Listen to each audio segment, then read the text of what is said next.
Welcome to this account of one of the most unsettling cases ever recorded in Missouri Ozarks history. Before we proceed, I invite you to share in the comments section where you're joining us from and at what precise moment you're hearing these words. We're genuinely curious about the locations and times, day or night, where these documented narratives find their audience.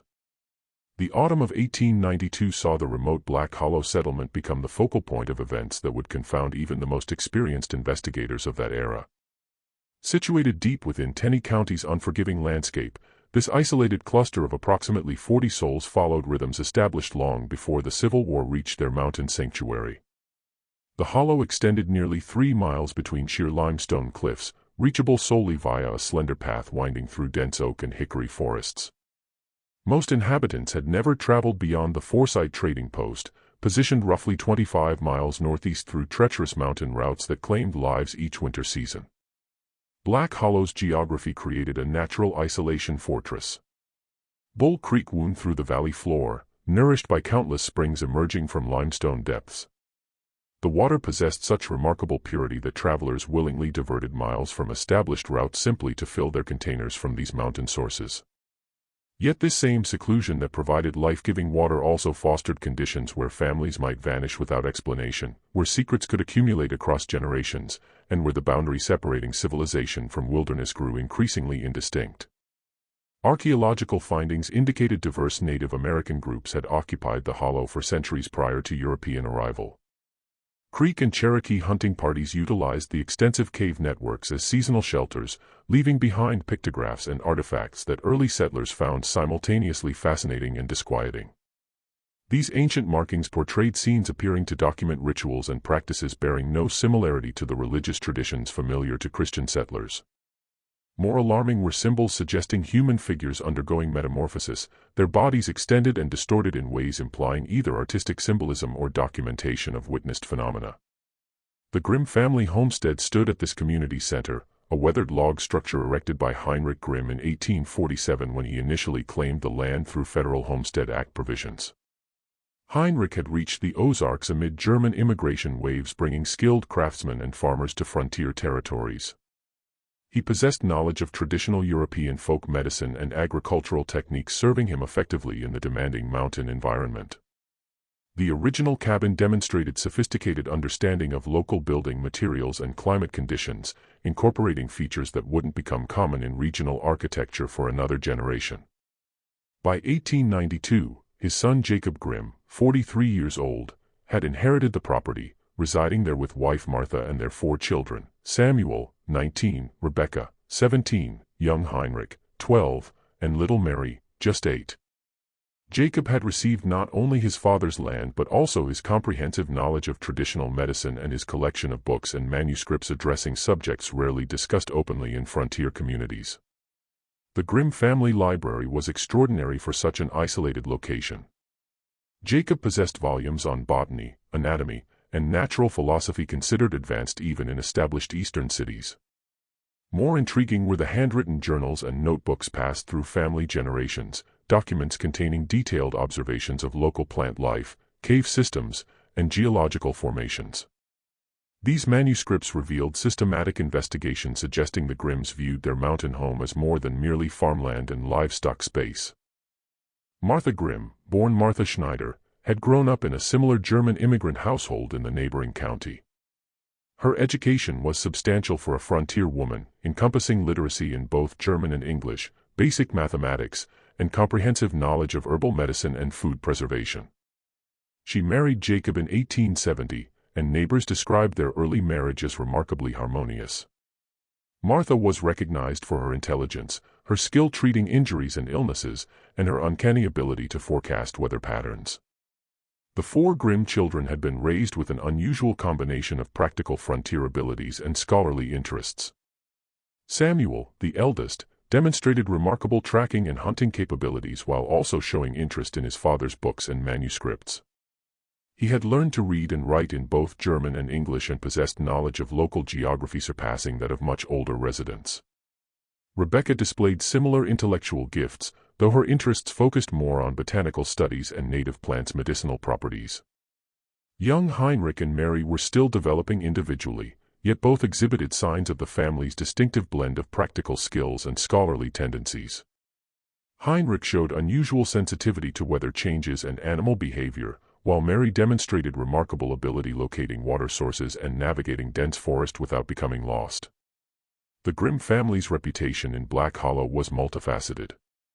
They commanded respect for their knowledge and abilities, frequently consulted when neighbors faced medical emergencies or agricultural problems. Yet an undercurrent of unease existed regarding the family's activities and interests. They were known to spend considerable time exploring cave systems other residents avoided, and rumors suggested they possessed knowledge of local history and geography exceeding what normal observation and experience could provide. The first sign that something was amiss came on October 15, 1892, when Samuel Grimm failed to return from checking the family's trap lines along Rourke Creek. The boy had left before dawn, as customary, carrying his father's old percussion rifle and a small canvas sack for any game encountered. He had also taken a leather-bound notebook recording observations about animal behavior and weather patterns. This notebook would later prove one of few tangible clues to his fate. When darkness fell and Samuel hadn't returned, Jacob organized a search party with 3 neighboring families, the Kellys, the Hoffmans, and the Lloyds. These experienced woodsmen knew every trail and landmark within a 15-mile radius of the hollow. The search began immediately, despite the difficulty of navigating rough terrain in darkness. Torches and lanterns were gathered as the men spread systematically to cover Samuel's most likely routes. They found Samuel's rifle beside the creek, its barrel submerged in shallow water. The weapon showed no damage or struggle signs, remaining loaded with the original charge Jacob had prepared that morning. His canvas sack lay nearby, torn and empty, though the tear pattern suggested deliberate cutting rather than accidental damage. Most disturbing was the complete absence of his notebook, which Samuel never traveled without and which would have been valuable to anyone familiar with its contents. The tracks discovered in soft mud along the bank defied easy explanation and would be discussed and debated by Hollow residents for decades. Samuel's boot prints were clearly visible in several locations, showing he'd moved along the creek bank for some distance before stopping where his rifle was found. But accompanying his tracks were impressions challenging observers' understanding. Old Thomas Kelly, who had tracked game through these mountains for over 50 years, later told the county sheriff that the accompanying prints appeared made by bare feet of unusual size and proportion. The impressions suggested feet longer and narrower than normal, with what appeared to be unusually extended toes. The impression depth indicated considerable weight, perhaps 200 pounds or more, yet the stride length and gait pattern suggested a much smaller individual. More puzzling still was the discovery of additional print types indicating multiple individuals present. Some impressions appeared completely normal, suggesting involvement of at least one person of conventional build and gait. Others showed characteristics experienced trackers found impossible to categorize. The various tracks' arrangement suggested a meeting or gathering had occurred at the creekside, with Samuel's movements indicating he approached willingly rather than under duress. The search continued for 3 days, with the initial party expanding to include men from as far away as Branson and Hollister. They found scraps of Samuel's clothing caught on thorny underbrush nearly 2 miles from where his rifle was discovered. The fabric showed no violence or struggle signs. Instead, the tears appeared from rapid movement through dense vegetation, as if Samuel had been running or moving quickly through areas requiring careful navigation under normal circumstances. The fabric scrap trail led toward the region's most remote and difficult terrain, areas where even experienced hunters rarely ventured due to dangerous combinations of steep cliffs, unstable rock formations, and cave systems easily trapping the unwary. The final clothing piece was found at a sheer rock face base rising nearly 100 feet above Rourke Creek, a location seemingly impossible to reach without specialized climbing equipment. During this intensive searching period, Grimm family members' behavior drew considerable attention from neighbors and volunteers who had come to help. While such situations typically prompted strong emotional reactions from families, the Grimms displayed responses many observers found unusual and troubling. Martha Grimm exhibited behavior ranging from unnaturally calm to almost detached from the crisis. Where other mothers might have been consumed by grief, anxiety, or frantic activity, she maintained her daily routines with mechanical precision. She continued preparing meals for search parties, tending household tasks, and caring for remaining children as if nothing extraordinary was happening. When directly questioned about Samuel's disappearance, she spoke of him as merely delayed rather than missing, expressing confidence he would return when his current activities were completed. More disturbing to search volunteers were Martha's references to knowledge about Samuel's whereabouts she claimed to have received through dreams and visions. She spoke of communication with her son during sleep, describing conversations assuring her of his safety and explaining he was engaged in important work preventing immediate return. These claims were initially dismissed as a worried mother's wishful thinking, but Martha's detailed location and activity descriptions proved remarkably accurate in several instances. When Sheriff Henry Carlson arrived from the county seat in Forsyth, he found the situation challenging his experience with frontier crises and family emergencies. Sheriff Carlson was a veteran lawman who had handled numerous missing person cases, domestic violence incidents, and wilderness accidents during his 15 years in office. He prided himself on quickly assessing situations and determining likely explanations for unusual events. His interview with Martha Grimm left him profoundly unsettled. Her responses to his questions were measured, detailed, and internally consistent, yet they described events seemingly existing in a different reality from what other family members and neighbors experienced. She claimed Samuel had been preparing for this disappearance several weeks, gathering supplies and information for what she described as an important journey of discovery. She insisted his absence was voluntary and purposeful rather than resulting from accident or foul play. More troubling were Martha's references to Samuel's involvement in activities continuing work begun by previous region inhabitants. She spoke of ancient knowledge preserved in the Hollows cave systems, information passed through generations of people understanding the mountain environment's true nature. According to Martha, Samuel had demonstrated unusual sensitivity to this hidden knowledge and had been selected for a role preserving and extending it. Sheriff Carlson's attempts to obtain more specific information about these claims proved frustrating. Martha's explanations were detailed and consistent, yet they referenced concepts and activities with no apparent basis in observable reality.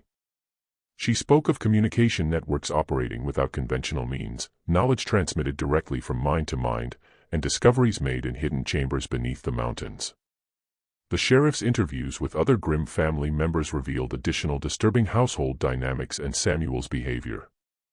In weeks before his disappearance, Rebecca, the eldest daughter, confided that Samuel had been troubled by strange dreams and visions beginning in late August. He had spoken of hearing voices calling from the deep woods, voices seeming to know intimate details about his life and family history. These voices, according to Rebecca's account, had provided Samuel with detailed region cave system information, including chamber and passage locations not marked on any available maps. Samuel had begun making solitary expeditions into these underground areas, returning with artifacts and specimens he claimed proved previous inhabitants' existence whose knowledge and capabilities exceeded current settlers. Young Heinrich, despite his youth, provided additional insights into his brother's changing behavior and interests. He reported Samuel had begun speaking in a language no family member recognized, carrying on extended conversations with individuals invisible to other family members.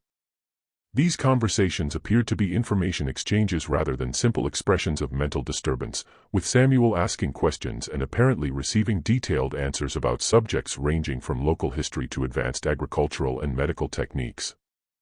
The boy also described finding Samuel in various locations around the family property at unusual hours, often standing motionless in positions suggesting he listened intently to sounds others couldn't hear. On several occasions, Heinrich had followed his brother into the forest, watching Samuel navigate directly to specific locations without trail or landmark reference, moving confidently through terrain challenging experienced woodsmen. Jacob Grimm's responses to questioning proved equally disturbing, though differently from his wife's. Unlike Martha's calm certainty about Samuel's safety and purpose, Jacob displayed deep anxiety and confusion about his son's disappearance. He acknowledged Samuel had been acting strangely in recent weeks, but attributed these changes to normal stresses of growing up in isolation rather than supernatural or unexplained influences. More significantly, Jacob admitted to Sheriff Carlson that the family possessed extensive written records about Black Hollow's history and geography, information compiled over several generations by various residents and previous region inhabitants. These documents, according to Jacob, contained detailed cave system maps, descriptions of artifacts and markings found in underground chambers, and accounts of unusual events and phenomena occurring in the area over more than a century. Jacob's reluctance to share these documents with investigators troubled Sheriff Carlson, though the sheriff lacked legal authority to demand private family papers without criminal activity evidence. Jacob insisted the materials were fragile and potentially dangerous if misinterpreted, expressing concern that making them public could lead to treasure hunting and vandalism damaging important historical sites. The search for Samuel was officially called off on October 19 after 4 days of intensive effort by more than 30 volunteers. The decision was based on practical reality. Available resources were exhausted, and further searching required equipment and expertise unavailable in the region. Sheriff Carlson filed a formal missing person report and requested federal assistance, though the remote location and limited evidence made additional resource allocation unlikely. Jacob Grimm accepted the official search's end with stoicism, impressing some observers and disturbing others. He expressed gratitude to participating volunteers and acknowledged their efforts' thorough nature, yet showed none of the desperation or continuing hope expected from a father in such circumstances. Instead, he spoke of accepting God's will and trusting Samuel's fate would ultimately be revealed according to divine timing. As autumn deepened into winter, the Grimm household settled into routines reflecting their eldest son's absence, yet also suggesting preparation and acceptance inconsistent with his unexpected disappearance. Samuel's responsibilities were redistributed among remaining family members with efficiency suggesting prior planning, and daily activities continued with minimal disruption. Martha Grimm's behavior during this period became considerable discussion among Black Hollow residents. She began taking long walks alone into areas where Samuel had disappeared, often remaining away from the cabin for hours. When questioned about these excursions, she explained she found peace and clarity in the forest environment, and her walks helped maintain spiritual connection with her missing son. These solitary journeys took Martha into terrain even experienced hunters approached cautiously. She demonstrated familiarity with cave entrances and underground passages not marked on available maps, showing knowledge of local geography exceeding what casual exploration could provide. Neighbors encountering her during these walks reported she moved through difficult terrain with confidence and purpose, following routes appearing carefully planned in advance. More troubling were reports that Martha had been observed in locations and at times seemingly impossible given distances involved in challenging terrain. Multiple witnesses claimed seeing her simultaneously in different hollow parts, leading to speculation about whether she received assistance from unknown accomplices or observers had been mistaken. Rebecca Grimm, now the eldest child remaining home, assumed many domestic responsibilities with maturity exceeding her 17 years. Neighbors noted she had developed a serious, almost haunted expression replacing former youthful enthusiasm and curiosity about the world beyond Black Hollow. She rarely spoke unless directly addressed, avoiding social gatherings and community activities that had previously brought her enjoyment. The girl's transformation was particularly evident in her relationship with the natural environment around the family homestead. Previously, Rebecca had enjoyed exploring woods and fields near the cabin, collecting botanical specimens and helping with outdoor work. After Samuel's disappearance, however, she seemed to develop aversion to venturing far from the house's immediate vicinity, showing anxiety when required to travel even short distances into the forest.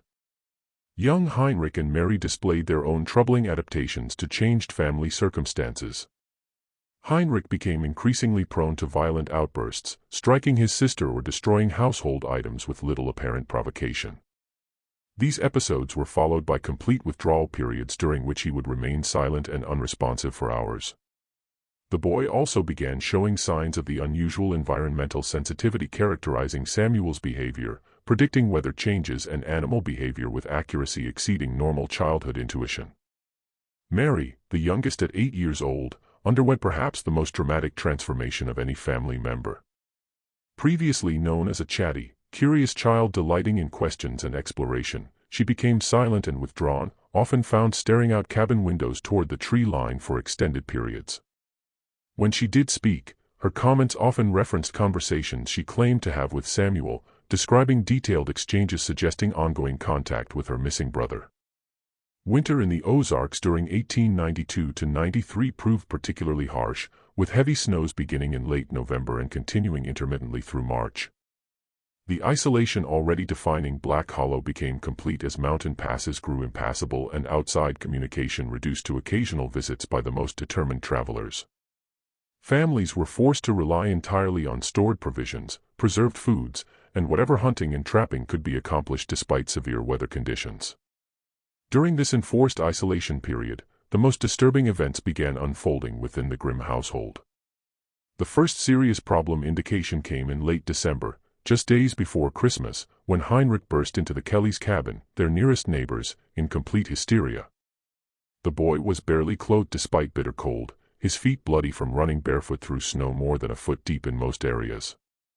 Heinrich's account of conditions at his family's cabin was fragmented and difficult to follow, but certain details were consistent and deeply troubling. He claimed his mother had been undergoing some kind of transformation, making her increasingly unrecognizable as the person he'd known throughout childhood. According to the boy, Martha spent most time in activities he couldn't understand or explain, speaking in languages no family member recognized and performing tasks serving no apparent practical purpose. More distressing were Heinrich's descriptions of his father's response to these changes. Jacob had apparently become so disturbed by his wife's behavior that he had taken to sleeping in the root cellar beneath the cabin, emerging only when absolutely necessary for essential livestock care or firewood gathering. The boy described his father as existing in constant fear, convinced the woman living in their cabin was no longer his wife but some kind of imposter or possessed individual. Thomas Kelly and his adult son, William, immediately accompanied Heinrich back to the Grimm homestead, despite dangerous conditions and their own concerns about what they might encounter. The journey through deep snow required more than an hour, and they arrived at the cabin as darkness began falling. The scene they encountered would be remembered and discussed by both men for the remainder of their lives. The cabin's exterior appeared entirely normal, with smoke peacefully rising from the chimney and no obvious disturbance or violent signs. However, the interior told a dramatically different story, challenging the visitors' understanding. The main living area had been completely rearranged, furniture moved into positions serving no apparent practical purpose. Items previously stored logically were now distributed throughout the room according to patterns following some organizational system visitors couldn't comprehend. More disturbing were the various objects and materials added to the room since the Kellys' last visit. Glass containers filled with plant materials and unidentifiable liquids were arranged on every available surface, each carefully labeled with symbols resembling no writing system familiar to the visitors. Bundles of dried herbs and roots hung from rafters, creating a complex organic network filling the air with strong, unfamiliar scents. Martha Grimm sat in her rocking chair by the fire, yet her appearance was so dramatically altered that the Kellys initially failed to recognize the woman they'd known for more than 20 years. She had lost considerable weight, her clothes hanging loosely on a frame physically diminished. Her hair, once rich brown and carefully maintained, had grown wild and unkempt, streaked with premature gray, making her appear decades older. Most disturbing were changes in her eyes and facial expression. Martha's gaze had taken on intensity, making direct eye contact extremely uncomfortable, and her facial features seemed somehow sharpened and more angular. When she acknowledged the visitors, her voice had acquired different quality, pronunciation, and inflection, suggesting she was speaking English as a second language rather than the native tongue she'd used throughout life in the Hollow. She greeted Thomas and William Kelly by name, yet her manner suggested she drew upon relationship memories rather than experiencing genuine recognition or emotional connection. When asked about her family's circumstances and Heinrich's distressed condition, she provided factually accurate answers delivered with detachment inconsistent with normal parental concern. More troubling still were her references to Samuel's continuing presence in the household. Martha spoke of her missing son as if physically present, describing recent conversations and shared activities as if his disappearance had never occurred. When the Kellys attempted to remind her that Samuel had been missing more than 2 months, she acknowledged their concern but insisted their perception was based on incomplete information about human consciousness and communication's true nature. When Thomas Kelly asked about Jacob's whereabouts, Martha simply pointed toward the floor, indicating the root cellar beneath the cabin. The visitors found Jacob Grimm huddled among stored vegetables and preserved meats, wrapped in blankets and shivering.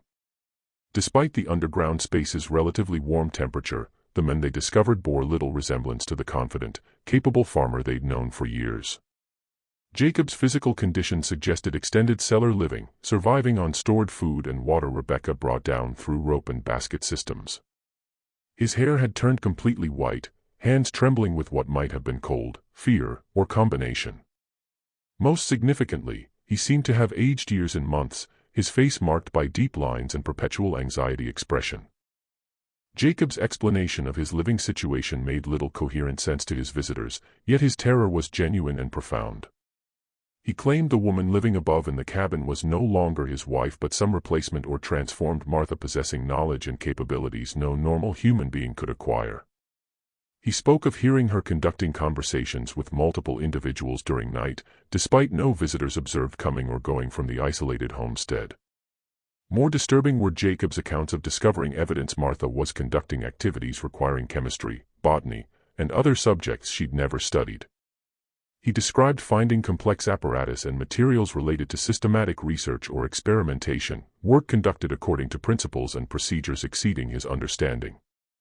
Jacob also reported Martha had begun demonstrating abilities transcending normal human limitations.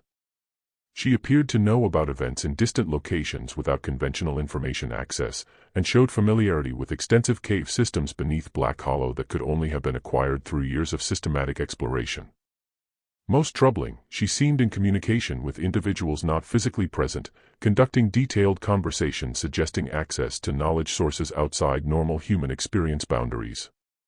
The Kellys attempted to persuade both Jacob and Martha to accept community assistance, yet neither seemed capable of acknowledging their situation as abnormal.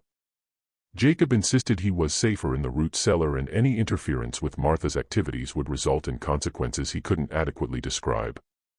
Martha acknowledged their concern but maintained their perception was based on misunderstanding about her current work and responsibilities. Young Rebecca could be observed occasionally peering around corners and moving through cabin shadows, yet she avoided direct contact with visitors and seemed to exist in constant anxiety about her family's circumstances. When Thomas Kelly attempted speaking with her directly, she fled to cabin areas where visitors couldn't follow, suggesting she had been instructed to avoid outsider contact. Most mysterious was young Mary's complete absence. She couldn't be located despite thorough cabin and immediate vicinity searching.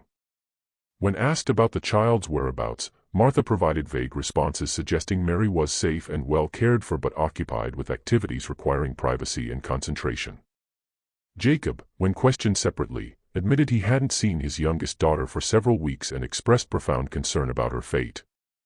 Disturbed by what they'd witnessed, the Kellys convinced Heinrich to return with them to their own cabin where he could be properly fed and cared for while they determined action regarding his family's situation. The boy proved to be their primary information source about deteriorating grim household conditions, though his accounts were often so disturbing adults found them difficult to believe. According to Heinrich, changes in his mother had begun gradually following Samuel's disappearance, but accelerated dramatically as winter deepened and family isolation became complete. Martha had started spending increasing time studying books and manuscripts passed through grim generations, focusing particularly on materials dealing with natural history, geology, and what Heinrich described as underground knowledge. The boy reported Martha had begun making regular expeditions into cave systems within walking distance of the family homestead, returning with various materials and specimens processed and stored according to systematic scientific principles. These activities occurred primarily during daylight while children were occupied with responsibilities, but Heinrich had occasionally observed his mother's work from concealed positions. More troubling were Heinrich's accounts of witnessed nighttime activities from his sleeping area in the cabin's loft. He claimed Martha regularly left the cabin after the family was supposed to be asleep, remaining away for hours despite dangerous winter conditions and complete hollow darkness during long winter nights. On several occasions, he had observed his mother's departure and returned through the small window near his bed, noting she moved through difficult terrain with confidence suggesting extensive familiarity with routes challenging even experienced outdoorsmen during daylight. Even more disturbing were Heinrich's claims about visitors to the cabin during night hours. He reported seeing figures approaching the homestead after dark, individuals moving through snow without leaving the deep tracks normally expected. These visitors appeared to communicate with Martha through methods not involving normal speech, their meetings sometimes continuing hours before they departed as silently as they'd arrived. The boy's descriptions of these mysterious visitors were fragmented and inconsistent, yet certain details appeared repeatedly. He described individuals seeming unusually tall and thin, moving with gliding motion not entirely natural, wearing clothing providing no apparent protection against severe winter weather yet appearing unaffected by cold conditions. Most significantly, Heinrich claimed these visitors brought various items Martha incorporated into her ongoing activities and experiments. He described seeing boxes, containers, and wrapped packages exchanged during nighttime meetings, materials later stored in cabin and root cellar areas designated for Martha's exclusive use. The Kellys faced a dilemma common to isolated frontier communities yet challenging to resolve satisfactorily. The nearest law enforcement was in Forsyth, more than 25 miles away through mountain terrain essentially impassable during winter conditions. Moreover, they were uncertain whether laws were being violated by witnessed strange behavior. A woman conducting unusual experiments and a man hiding in his root cellar might represent domestic crisis but hardly constituted clear criminal activity evidence. Mysterious nighttime visitors could be neighbors providing assistance or conducting private trade for personal reasons. Even dramatic changes in Martha's appearance and behavior might be attributed to losing a child and frontier life hardships during a particularly severe winter. After considerable discussion, the Kellys decided to seek guidance from Reverend Isaiah Morris, a circuit preacher making regular rounds through the region scheduled to visit Black Hollow during January's third week. Reverend Morris had dealt with similar situations in other remote communities and possessed both authority and experience necessary to determine appropriate action courses. Meanwhile, they agreed to provide care for Heinrich and monitor Grimm Homestead as closely as possible given weather conditions and the family's apparent privacy desire. They also sent word to other Hollow families requesting alertness for additional problems or emergency situations requiring community response. The following weeks proved among the most difficult and disturbing in Black Hollow longtime residents' memory. Severe weather continued, making travel and communication extremely hazardous, yet reports began circulating about unusual activities and phenomena centering around the general Grimm property area. Several neighbors reported seeing lights moving through forest during nighttime hours, illumination too bright and consistent to be explained by torches or lanterns. These lights seemed to follow regular patterns, moving along routes connecting various cave entrances and other significant geographical region features. The lights were observed on multiple nights by different families, suggesting systematic activity rather than random or accidental phenomena. More disturbing were reports of sounds echoing through the hollow during early morning hours, particularly just before dawn. These sounds were described as resembling human voices speaking languages none could identify. The voices seemed to carry clearly through winter air despite apparent distances making communication impossible, sometimes continuing for hours. Thomas Kelly, possessing most extensive local wildlife and natural phenomena knowledge, investigated these reports as thoroughly as conditions permitted. His observations confirmed sounds weren't produced by any known regional animal species, and their characteristics suggested organized human speech patterns from human vocal cords. However, acoustic properties indicated origins from locations seemingly impossible to reach during winter conditions. Additional disturbing evidence came from tracking expeditions several residents attempted during brief weather periods allowing safe travel. Snow cover blanketing the hollow throughout winter should have preserved clear movement evidence through the area, yet discovered tracks defied interpretation. Numerous snow paths showed regular use by multiple individuals, yet these routes connected areas separated by terrain features making travel extremely difficult or impossible. More puzzling, footprint impressions showed characteristics inconsistent with any known local resident footwear or foot coverings. Some tracks appeared made by barefoot individuals despite freezing temperatures, while others suggested larger, differently shaped footwear than any local boots or shoes. Most troubling were impressions showing individuals moving across snow-covered terrain without sinking to expected depth given soft powdery snow cover. When Reverend Isaiah Morris finally arrived in Black Hollow on January 18, 1893, he found a community struggling to make sense of events challenging their understanding of normal human behavior and natural phenomena. Reverend Morris was considerably educated and experienced, having served frontier communities throughout Missouri and Arkansas for more than 15 years. He had dealt with mental illness, domestic violence, and various religious extremism cases, and was not easily disturbed by unusual circumstances or behavior. His initial community leaders and Kelly family meeting provided comprehensive situation overview, yet he insisted on conducting independent investigation before drawing conclusions about appropriate action courses. His first priority was directly interviewing Heinrich to assess the boy's mental and physical condition and obtain first-hand accounts of witnessed events. Heinrich's testimony to Reverend Morris was detailed, consistent, and deeply disturbing. The boy described systematic family transformation beginning shortly after Samuel's disappearance and accelerating throughout winter months. According to his account, this transformation involved not only behavior and appearance changes but also acquisition of knowledge and capabilities exceeding normal human limitations. The Reverend was particularly troubled by Heinrich's descriptions of his mother's activities and apparent information and material sources she used in her work. The boy claimed Martha had gained access to written records and documents containing detailed Black Hollow history and geography information, materials apparently created by previous region inhabitants whose identity and fate remained unknown. These documents, according to Heinrich, included cave system maps extending far beyond what current residents had explored, along with detailed chamber and passage descriptions containing artifacts and markings left by earlier occupants. More significantly, the materials apparently provided instructions for various procedures and experiments Martha was attempting using local plants and minerals. Heinrich also described his mother's apparent ability to communicate with individuals not physically present, conducting extended conversations involving complex information exchange about subjects ranging from local history to advanced medical and chemical techniques. These communications appeared to occur both during Martha's solitary cave system expeditions and during mysterious nighttime meetings the boy had observed from his concealed cabin loft vantage point. Reverend Morris's second priority was attempting direct communication with Grimm family members, particularly Martha and Jacob. This proved more challenging than anticipated, as neither seemed willing or able to engage in conventional social interaction. Martha acknowledged his presence and religious authority role, yet her responses to his questions and counseling attempts suggested she viewed their conversation from a fundamentally different perspective than normal human relationships and concerns. Most troubling to the Reverend was Martha's apparent knowledge of events and information she couldn't possibly have obtained through conventional means. During their conversation, she accurately described recent occurrences in communities throughout the region, including births, deaths, marriages, and other significant events in places she'd never visited with people she'd never met. More disturbing still were her references to historical events and geographical features not recorded in any available documents or maps.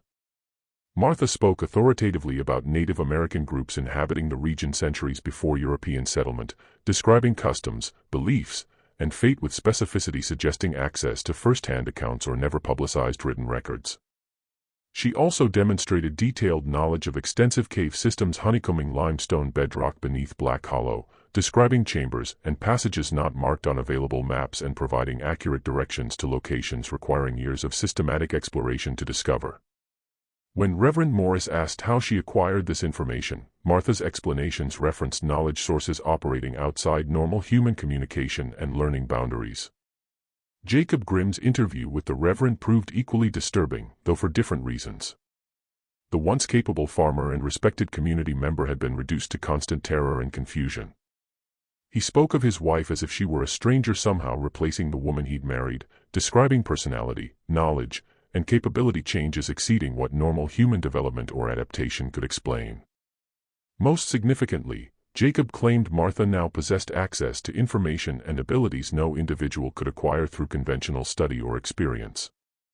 He described witnessing her perform procedures and experiments requiring chemistry, botany, and medicine knowledge she'd never formally studied, yet her work demonstrated understanding impressive even in someone with advanced academic training. Jacob also reported Martha seemed in regular communication with individuals not physically present, conducting detailed conversations involving complex technical information exchange about subjects he couldn't understand. These communications occurred both during her solitary work periods and during mysterious nighttime meetings Heinrich had described, suggesting a contact network operating through methods defying conventional explanation. Perhaps most troubling were Jacob's claims about physical environment changes around their homestead. He described discovering cave entrance and underground passage modifications appearing recently made, yet the work would have required unavailable tools and techniques. These modifications seemed designed to facilitate access to previously unexplored cave system areas, creating connected chamber networks extending far beneath Black Hollow's surface. Reverend Morris spent several additional days in the hollow gathering more situation information and consulting community leaders about possible action courses. However, his investigation was hampered by severe winter conditions and Grimm family's apparent reluctance to accept outside assistance or intervention. His final direct family counseling attempt took place on January 25, 1893, when he made the difficult deep snow journey to visit the Grimm homestead accompanied by Thomas Kelly and 2 other community leaders. What they encountered there exceeded even their worst expectations and would provide foundation for region rumors and speculation persisting for generations. The cabin's exterior showed recent activity signs inconsistent with the family's isolated circumstances. Fresh snow paths connected the main building to various outbuildings and cave entrances, yet these paths showed use by multiple unknown individuals. More puzzling were tracks leading to and from the homestead, impressions suggesting regular visits by people not immediate community members. The cabin's interior had been further transformed since the Kellys' previous visit, with additional materials and equipment serving purposes related to Martha's ongoing activities and experiments. The main living area now resembled a laboratory and workshop combination, with glass containers, measuring devices, and preserved specimens arranged according to organizational principles visitors couldn't comprehend. Martha's appearance had continued deteriorating, her physical condition suggesting malnutrition or illness despite apparent household preserved food and other supplies abundance. Her behavior during the visit was polite but distant, as if receiving strangers rather than neighbors and religious authorities who had known her for years.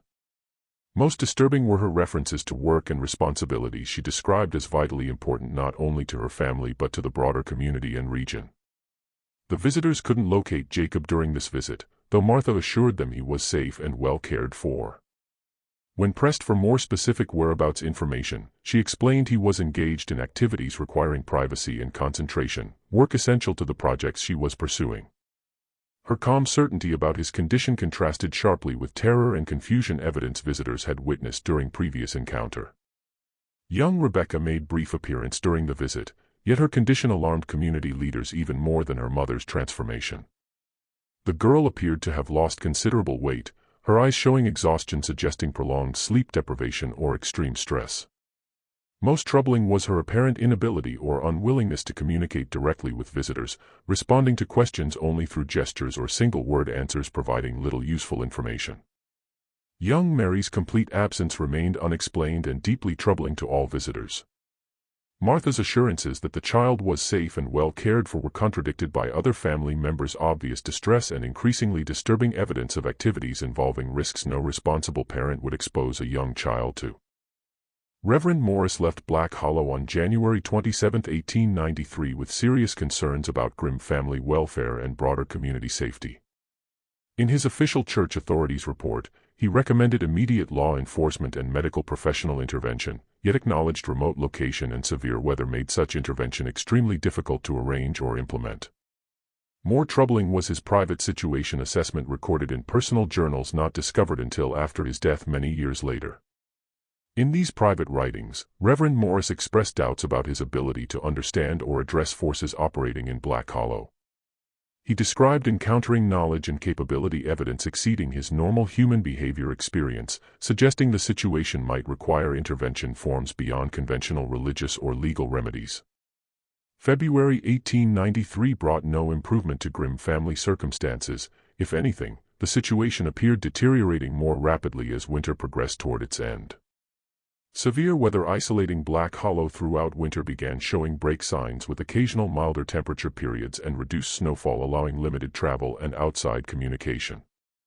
It was during one of these brief weather respites that the entire crisis's most dramatic and disturbing events finally occurred. On February 22, 1893, Rebecca Grimm appeared at the Kelly homestead in early morning hours, her nightgown torn and bloodied, feet bare despite frozen ground. She was in complete hysteria, barely communicating coherently yet desperately attempting to convey that something terrible had occurred at her family's cabin. Rebecca's fragmented account of that night's events would later prove the most detailed first-hand testimony about final Grimm family ordeal stages. According to her description, she had been awakened before dawn by struggle and violent sounds coming from the cabin's main living area.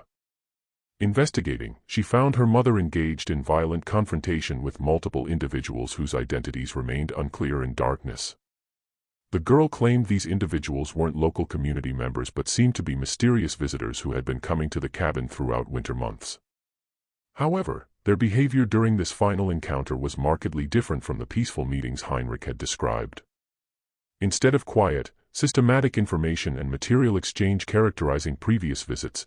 This gathering involved loud arguments, physical struggle, and what Rebecca described as attempts by visitors to remove cabin items and materials against Martha's wishes.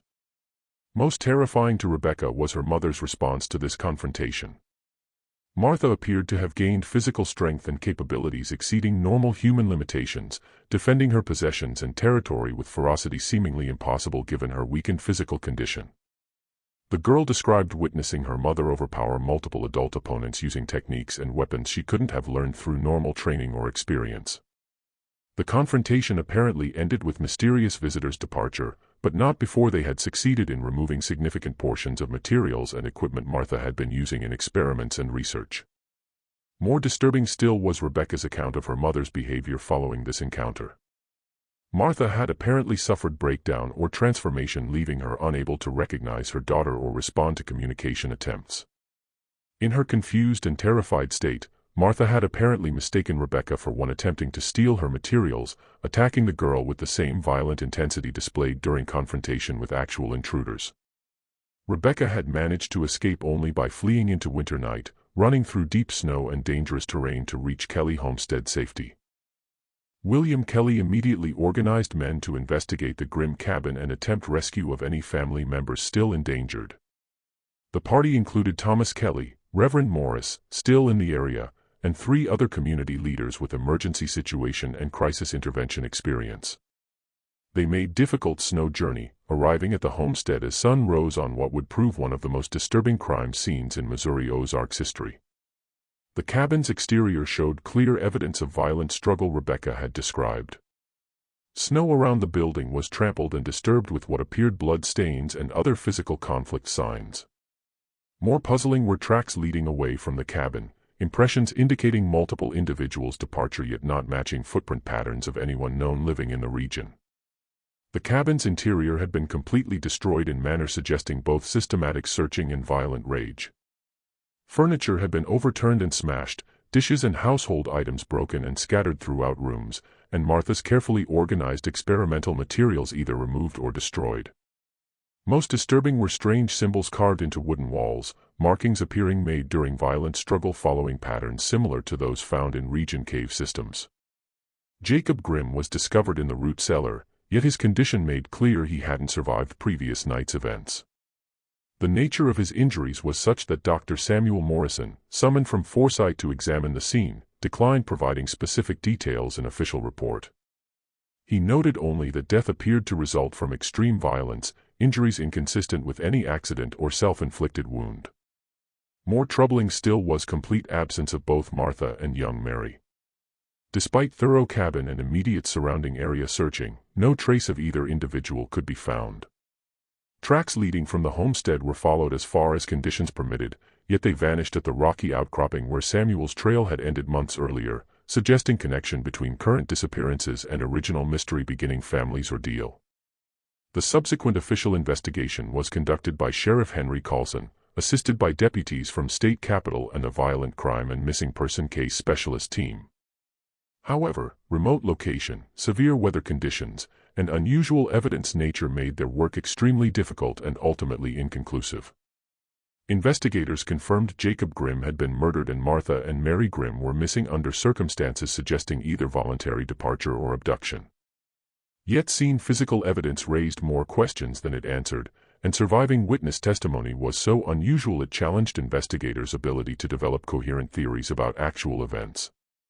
Most puzzling was apparent sophistication of activities occurring in the cabin prior to final violent confrontation. Laboratory equipment and research materials partially destroyed or removed suggested systematic scientific work requiring education and resources Martha Grimm couldn't possibly possess. Carved symbols found throughout the cabin matched markings discovered in various region cave systems, indicating connections to broader individual and activity networks whose identity remained unknown. Chemical analysis of residues found in destroyed laboratory equipment revealed compounds and substances not native to Missouri region that couldn't be easily obtained through normal commercial channels. Some materials appeared derived from plants growing only in distant geographical areas, while others showed characteristics suggesting synthetic production using techniques extremely advanced for the time period. Perhaps most disturbing was discovery of human remains in various preservation stages, materials appearing used in Martha's experimental work yet whose origin couldn't be determined through available investigative techniques. The remains' condition and treatment suggested anatomy and chemistry knowledge remarkable even among trained medical professionals of the era. The investigation officially concluded in April 1893 with Jacob Grimm's death classified as murder by unknown perpetrators and Martha and Mary Grimm listed as missing persons. Warrants were issued for Martha's arrest in connection with her husband's death, yet lack of clear evidence about her whereabouts or disappearance circumstances made meaningful pursuit impossible. Rebecca Grimm was placed in distant relative care in Springfield, Missouri, where she remained for her short life's remainder. Those knowing her during final years described a young woman permanently marked by black hollow experiences. She rarely spoke about family or witnessed events, and when discussing her past, accounts were often fragmented and contradictory. Medical professionals examining Rebecca noted severe psychological trauma signs seeming to exceed what normally expected even from someone experiencing violent family death. She displayed symptoms suggesting exposure to experiences challenging her fundamental reality understanding, never fully recovering ability to form normal social relationships or function independently in conventional society. Rebecca's death in 1901 at age 25 was officially attributed to consumption, yet physicians treating her during final illness noted unusual condition characteristics difficult to explain through conventional medical knowledge. She had apparently maintained correspondence with unknown individuals throughout her Springfield years, receiving letters and packages she never discussed with caretakers or relatives. More intriguingly, Rebecca had apparently continued demonstrating some unusual abilities characterizing other family members. She showed remarkable knowledge of distant events and possessed understanding of natural phenomena and scientific principles exceeding what normal education or experience could provide. After Rebecca's death, her personal possessions were examined by relatives hoping to gain insights into her experiences and perhaps locate other surviving family members. Among belongings were found journals, letters, and various artifacts providing the most detailed available Grimm family activity account and forces ultimately destroying them. These documents revealed family involvement with mysterious knowledge and capabilities leading to downfall had begun much earlier than previously suspected. According to Rebecca's private writings, the Grimms had been part of individual and family networks throughout Ozark region working to preserve and extend ancient knowledge forms believed possessed by previous area inhabitants. This network apparently operated through written communication and direct meetings carefully concealed from broader community. Members shared discoveries made in cave systems, artifacts, and markings providing clues to earlier people's activities and techniques for accessing consciousness and perception forms transcending normal human limitations. Samuel's disappearance, according to Rebecca's account, hadn't been accidental but represented planned transition to different involvement level with this hidden knowledge. He had been selected based on demonstrated sensitivity to forces and influences the network was studying, and his apparent disappearance had actually been graduation form to activities requiring complete conventional society separation. Martha's transformation throughout winter 1892-93 had resulted from attempts to follow Samuel's path and achieve same integration level with preserved network knowledge. However, her efforts had been opposed by network factions believing she was moving too quickly and taking risks threatening broader activity security. Violent confrontation resulting in Jacob's death and cabin destruction had been climax of struggle between these competing factions, with Martha ultimately choosing to join Samuel rather than submit to limitations opponents sought to impose on her work. Mary's disappearance suggested she had been taken along on this journey either as participant or hostage whose fate remained tied to family's ultimate destiny. Rebecca's journals also provided detailed information about locations and contents of various cave systems throughout Black Hollow region, information gathered over several generations by network members who had systematically explored and documented underground chambers and passages. These caves apparently contained extensive artifact collections, written records, and preserved materials documenting activities of peoples whose civilization had achieved knowledge and capability levels exceeding contemporary American society. Most significantly, Rebecca's writings suggested network activities were continuing despite her family's tragic fate, with other individuals and groups carrying on exploration, documentation, and hidden knowledge practical application work. She provided names, locations, and coded communication methods indicating organization of considerable scope and sophistication, one managing to operate for decades without detection by authorities or outsiders. Rebecca's documents discovery prompted new investigation by Dr. Edmund Hartwell, Washington University anthropology professor studying Ozark region folklore and legends. Dr. Hartwell recognized the materials provided unprecedented insights into knowledge forms and social organization previously dismissed as superstition or imagination. His investigation conducted between 1901 and 1905 involved systematic cave system exploration identified in Rebecca's journals along with attempts to locate and interview other network members she described.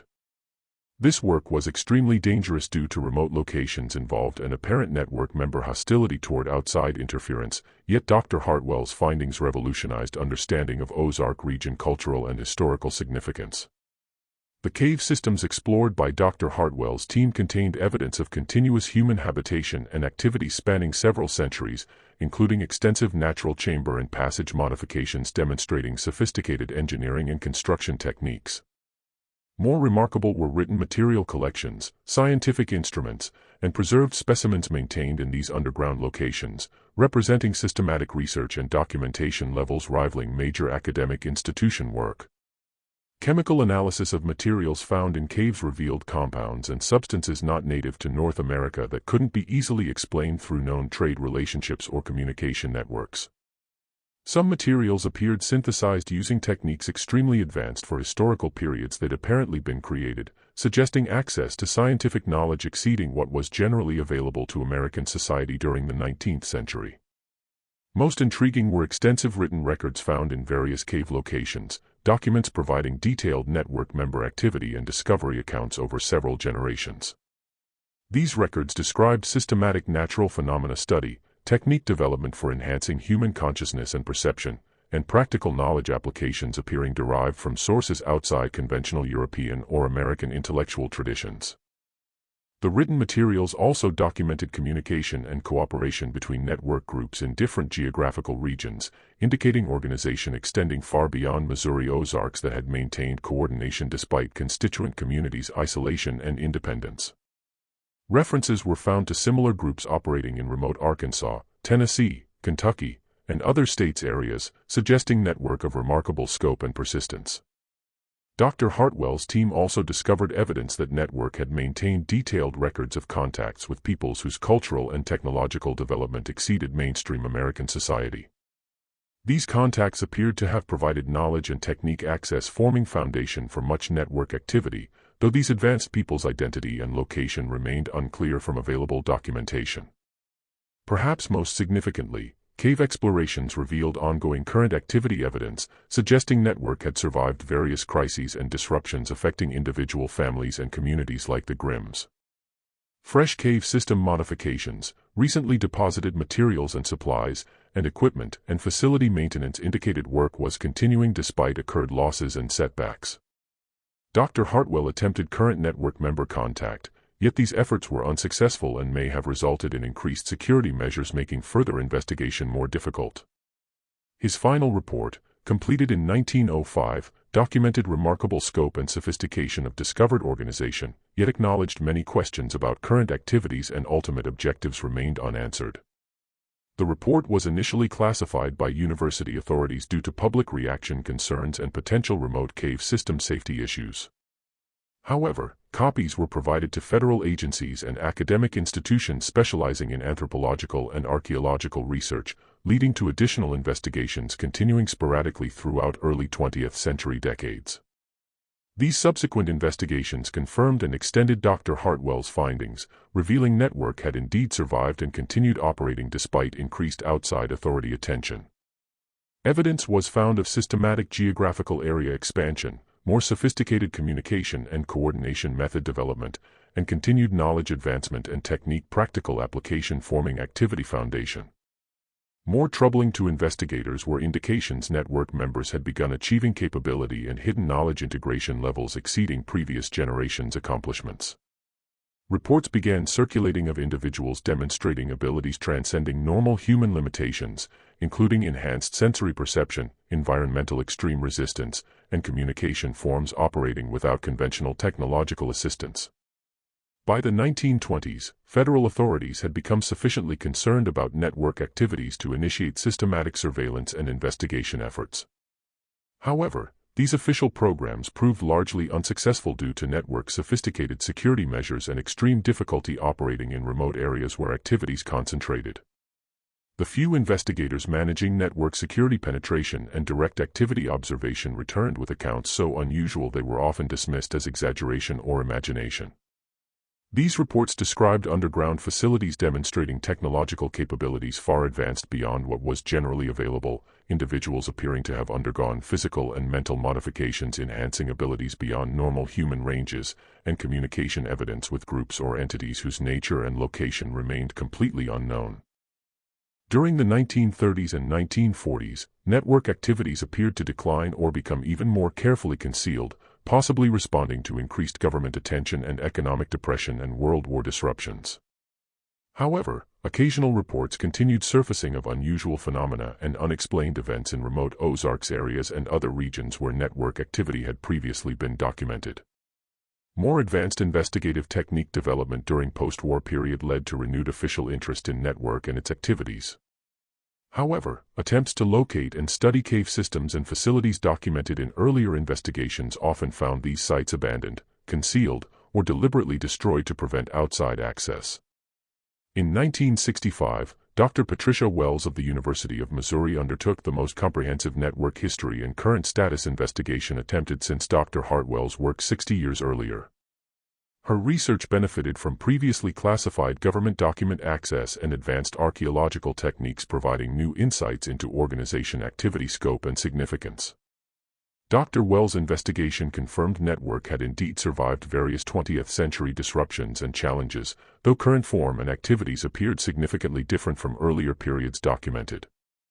Evidence suggested organization had adapted to changing conditions by becoming more decentralized and technologically sophisticated, using methods making detection and investigation by outside authorities increasingly difficult. More significantly, Dr. Wells discovered indications networks' long-term objectives involved preparation for changes in human society and environmental conditions they believed inevitable and necessary.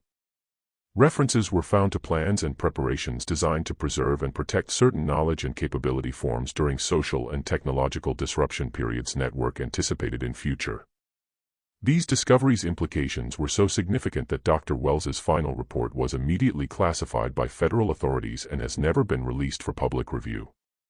However, portions of her research were incorporated into government planning documents related to emergency preparedness and national security, suggesting official agencies took network capabilities and objectives seriously.